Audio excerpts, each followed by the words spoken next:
আপনি কি জানেন এমন একটি ঘর যা নির্মাণ করতে আসমান থেকে 10 জন বিশিষ্ট ফেরেশতা নেমে এসেছিলেন? প্রত্যেক মুসলমানই কাবা সম্পর্কে পরিচিত, কিন্তু কোরআন ও হাদিস অনুসারে কাবার প্রকৃত ইতিহাস কি? কাবা হলো পৃথিবীর সর্বপ্রথম ঘর যা শুধুমাত্র আল্লাহর ইবাদতের উদ্দেশ্যে নির্মিত হয়েছিল।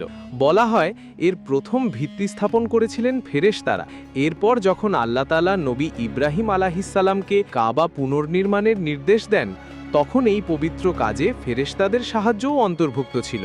আল্লাহর মহান ফেরেশতাদের অন্যতম হযরত জিবরিল আলাইহিসসালাম নবী ইব্রাহিম আলাইহিসসালামকে কাবার সঠিক অবস্থান দেখিয়ে দেন।